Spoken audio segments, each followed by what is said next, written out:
Hello friends, पेश है सुनहरे पन्नों से का 34th एपिसोड। हमारी पुरानी हीरोइंस की एक बात काबिले तारीफ़ होती थी कि चाहे उन पर कितना ही बुरा समय क्यों ना गुजरा हो, वो एक्टिंग के मामले में नंबर 1 थी। उनकी अदाएँ, मुस्कुराहट, चलने का ढंग वगैरह वगैरह का कोई जवाब नहीं था।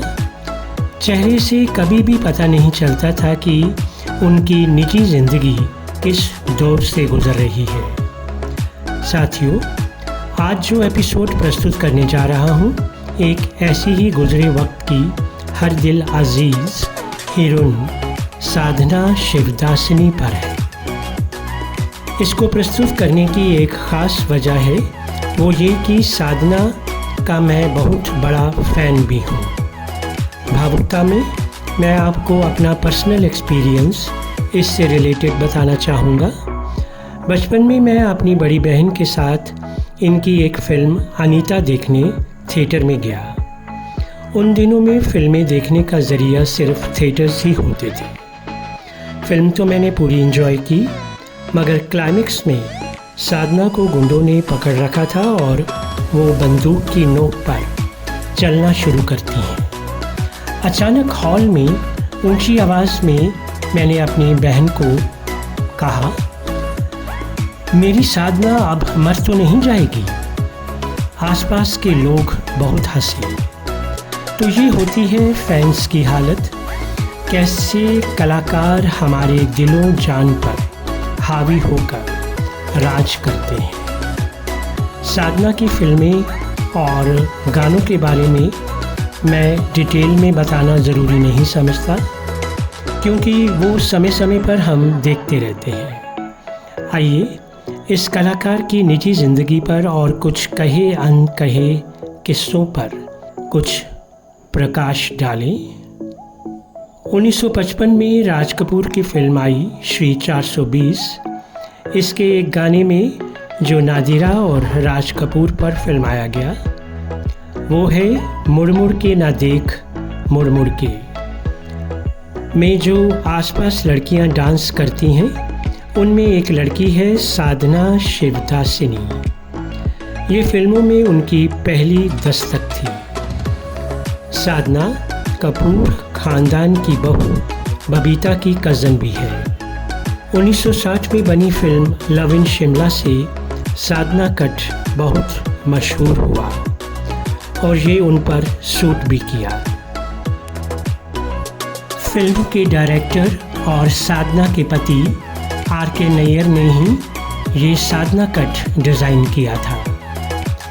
पंडरी झुकर साधना कट स्टाइल देने वाले मेकअप आर्टिस्ट थे। 1964 में साधना की फिल्म आई वो कौन थी और वो बन गई मिस्ट्री गर्ल। फिल्म वक्त से चूड़ीदार पजामा और तंग कुर्ती पहनकर लोगों ने इसको बेहद पसंद किया और हिंदुस्तान की फैशन को नया नाम दिया। मगर इतनी शोहरत के बाद साधना को थायराइड की वजह से बॉस्टन जाना पड़ा और वहाँ से आकर उनकी ज़िंदगी ने ख़तरनाक मोड़ लिया। परेशानियों से घिरी साधना धीरे धीरे फिल्मी पर्दे से लुप्त होती गई और गुमनाम सी ज़िंदगी बिताने लगी। बीच में सिंगर आशा भोसले ने उनके खिलाफ ज़मीन के सिलसिले में केस फाइल कर दिया।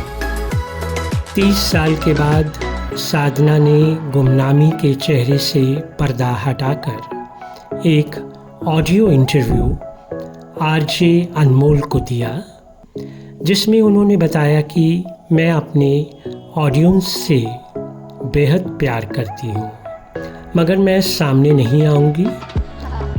वो चाहती थी कि उनका प्यार ऑडियंस के साथ उसी तरह बना रहे जैसे पहले था। आखिर में इनके रेयर अपीयरेंस के बारे में आपको बताएं कि साधना ने रणबीर कपूर के साथ रैंप वॉक से सबको चौंका दिया। ये बात है मई 11, 2014 की और दिसंबर 25, 2015 को 74 साल की उम्र में वो हम सबको छोड़कर चली गई। बस दोस्तों, आज के लिए इतना ही।